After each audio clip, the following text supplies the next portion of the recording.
There's only one thing in my 37 years in education where not only we've stuck with as a profession, but every year the research that supports it and the number of schools that are getting great results doing it has been now over 20 years. And that's the professional learning community at work process. It didn't come and go, this too shall pass.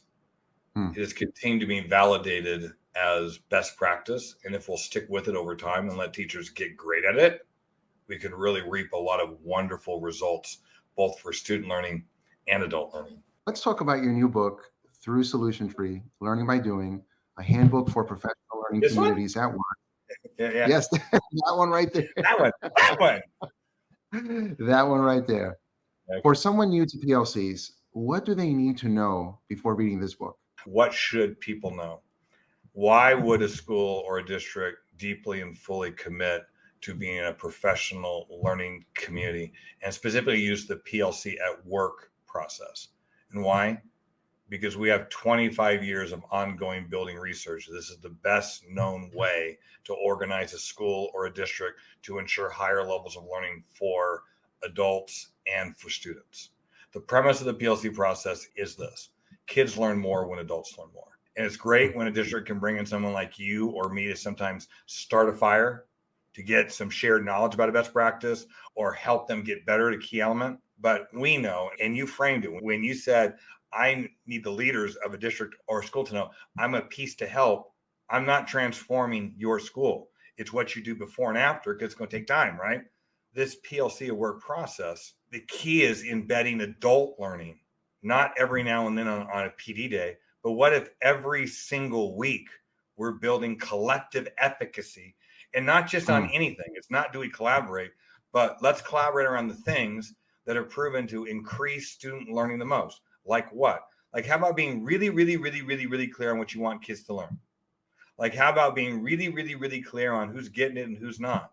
Use evidence of student learning to be able to figure out what's working and what's not in our teaching and guide what we should study next instructionally to improve our bag of tricks, our tools on how we serve kids. And let's build systems of interventions and extension. So when kids haven't learned what we deem essential yet, then how can we build time and support into the school day to not just catch kids up, but take kids farther? Common sense would tell us more kids would learn if we were clearer on what we want kids to learn. PLC critical question 1, what do we expect kids to learn? Clearer on where kids are at.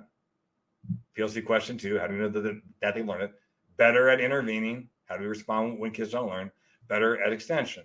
All the years I taught, I was trying to do that in my own room, figuring out for my own kids. So you can say, let's collaborate. But how do we get great at these elements? This book has sold over 1 million copies from edition 1 to 4. Why? Because it breaks down step by step. How do you do it? It's built upon research, but beyond that, how do you do it? Show us step by step. Give us tools, ideas, predict what's going to trip us up, give us some answers. That's what this is. And it represents now, we were so lucky in the 3rd edition, a common friend that we have and someone who I think is just a giant in our field of education, Dr. Anthony Mohammed.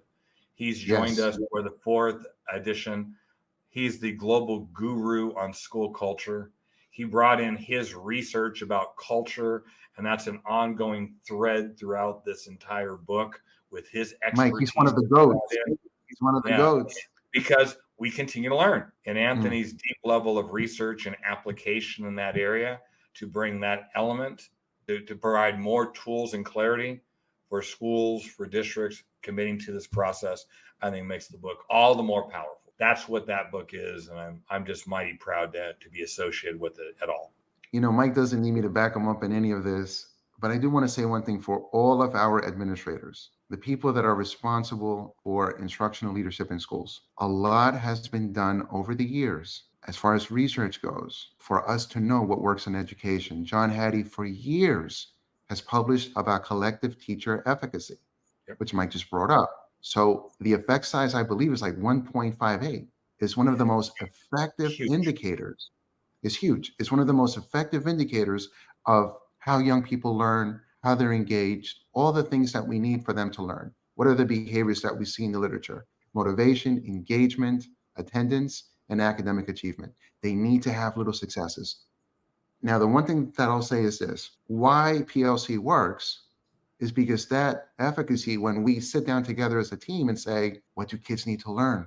How do we know they're learning? All the PLC questions Mike just said. When we do that together, we already know it works. And it's not just that. How do we help underserved kids? How do we make our staff feel more included? When we collectively decide that we're going to do this, we're going to naturally work out the kinks, Yes. our lack of collaboration, and do the Yep. things that we have to do. Thank you for listening to the Lifelong Learning Defined podcast with Jorge Valenzuela.